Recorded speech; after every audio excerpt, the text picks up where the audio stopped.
Am I competitive in nature? Yes, I am competitive in nature. Whether it was me playing soccer on the field, you know, is always, you know, get it done. And I will get it done, and I'm very serious, and I can become a little bit hardcore, you know, but I get serious about it. And, you know, when the tough get going, I'm gonna go. And I just want everyone to know out there that I don't lay down easily, and I do fight. I am a strong ass fighter, and I will not give up. I don't give up. So don't expect me to just lay down and take it.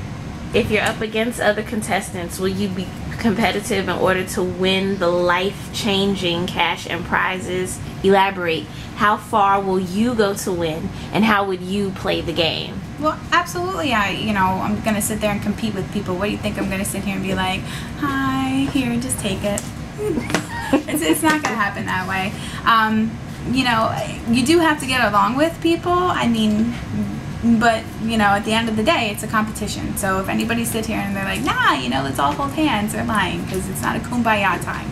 So it's time to, you know, get your game face on and just do it. Are you better at competing head-to-head or teaming up? Can you put on a good act when you're working with people you don't like, or is it hard for you to hide your feelings? I don't have a good game face, I'm going to tell you that right now. I really don't. And you know, maybe it's something for me to work on, maybe it's not. But I'm good at head-to-head, and I'm good in, you know, a group challenge. And, you know, sometimes, and I have worked with a lot of people not a lot, but I have worked with people who you don't get along with, because in life, you're not always going to get along with everyone. So generally what happens when I don't get along with them is it becomes of, you know, I'm going to ignore you, and I'm going to show you, and I'm going to beat you at what I do. And you are just gonna, you can talk all you want, but I'm gonna beat you. Who are you? Oh my God. I wish I could sit here and say I was the sweet type. I really do, but I'm not. I think I'm like the type A, lazy, bitchy person, I think. I don't know. I think that I am. You know, I've always wanted to be like the sweet person, but it turns out that I'm not, and I think I'm just coming to the realization that I'm okay with it. This year was actually probably one of the stressful years that I've come across so far.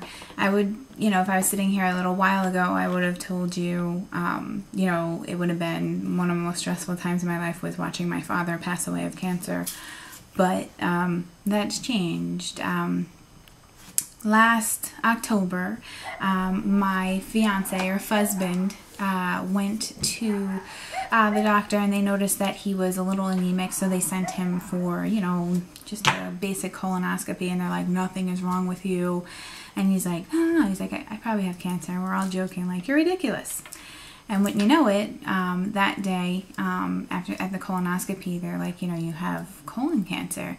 And it was literally like somebody punched you in the face. You know, it was like one of the worst moments of my life, because it's like, what? Like, what's going on? And it went from, you know, it's in its early stage to within 3 days to you're at stage 4.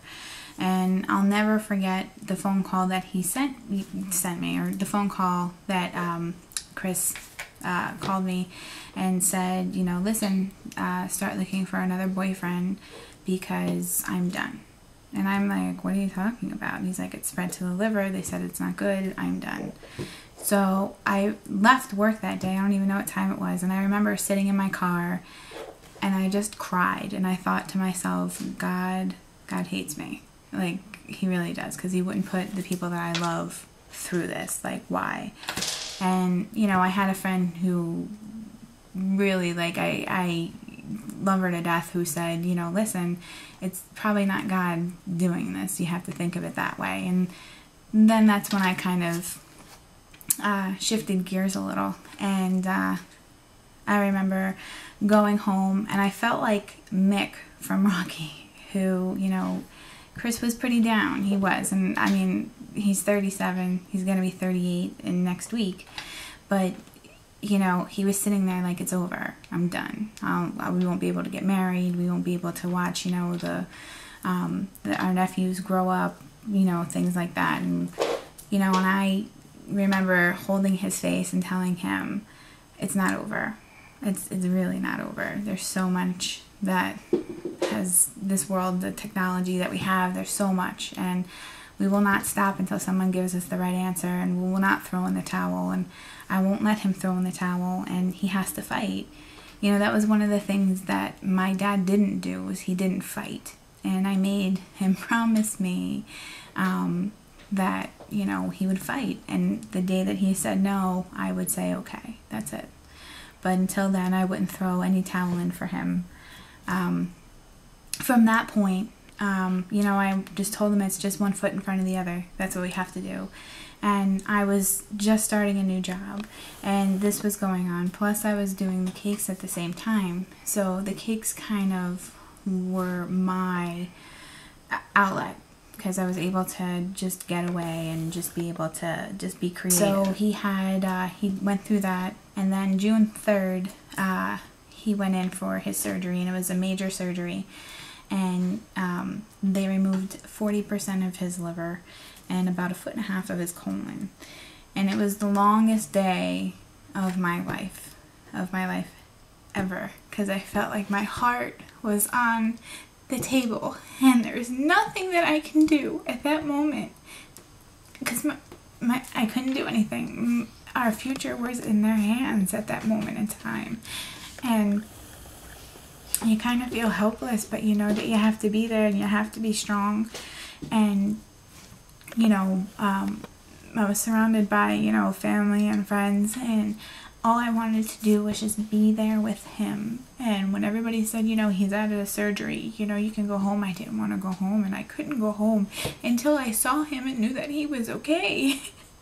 And I was so happy, you know, it couldn't have gone better. They got everything out, and, you know, and he's here with me, and he, you know, is still going through the treatments, and we hit a couple of bumps in the road, but he's here with me, and every day I thank God that he's here, and that, you know, we'll be able to have, you know, the marriage that we want to have, and, you know, we can just celebrate life, and, you know, but if, you know, that stress and I don't know, you know, anything else that can be harder than that.